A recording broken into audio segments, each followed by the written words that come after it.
Assalamualaikum teman-teman.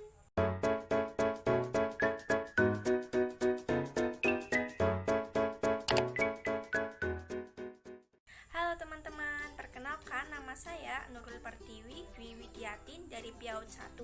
Di sini saya akan memaparkan mengenai metode pembelajaran networker. Tugas ini diampu oleh Ibu dosen Ratna MPDI. Pembelajaran networker, pembelajaran terpadu model networker menurut Prabowo tahun 2000 merupakan model pembelajaran berupa kerjasama antara siswa dengan para ahli dengan mencari data dan keterangan atau lainnya sehubungan dengan mata pembelajaran yang disukainya atau diminatinya, sehingga siswa secara tidak langsung mencari tahu dari berbagai sumber. Model networker merupakan rancangan kurikulum yang berfilosofi bila dilaksanakan dalam pembelajaran pembekalan siswa.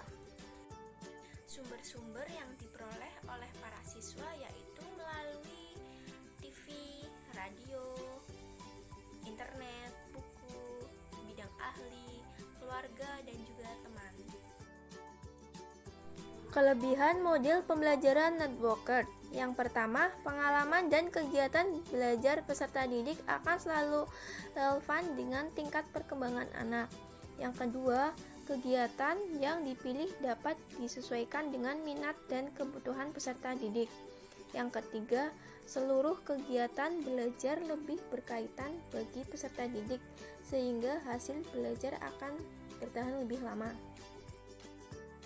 Kekurangan model networker. Kelemahan dari metode pembelajaran networker adalah motivasi anak akan berubah sehingga kedalaman materi pembelajaran menjadi dangkal secara tidak sengaja karena mendapat hambatan dalam mencari sumber. Kelemahan lain adalah bahwa model jaringan jika diambil untuk perbedaan-perbedaan dapat menyebabkan minat yang terlalu tipis dan tidak terkonsentrasi atau mencegah perhatian peserta didik, sehingga upaya-upaya pengajar yang dilakukan menjadi tidak efektif. Langkah-langkah model pembelajaran networker. Yang pertama, analisis perkembangan anak.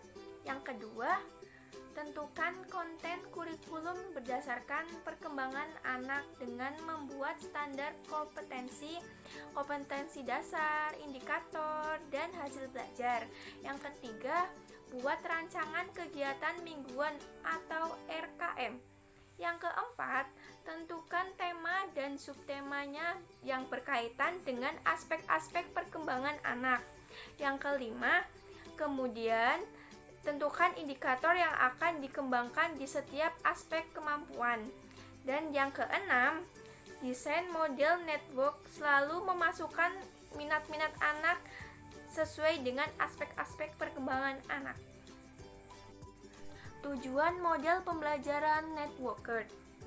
Model networker dirancang untuk memadukan pembelajaran yang mengandaikan kemungkinan pengubahan konsep, bentuk pemecahan masalah, maupun tuntutan bentuk keterampilan baru setelah siswa mengadakan studi lapangan di suatu kondisi maupun konteks yang berbeda-beda.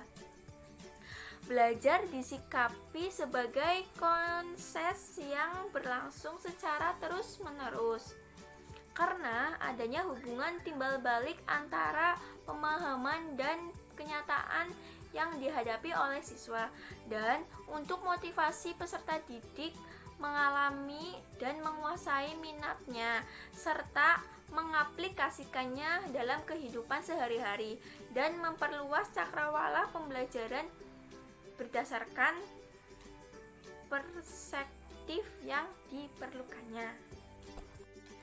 Kesimpulan dari metode pembelajaran networker merupakan rancangan kurikulum yang berfilosofi bila dilaksanakan dalam pembelajaran akan memberikan bekal kepada siswa mampu memfilter atau memilih seluruh pembelajaran melalui kacamata keahlian dan kemampuan membuat hubungan internal dan mampu memadu ke jaringan kerja eksternal dari para ahli di lapangan ataupun dari bidang-bidang terkait.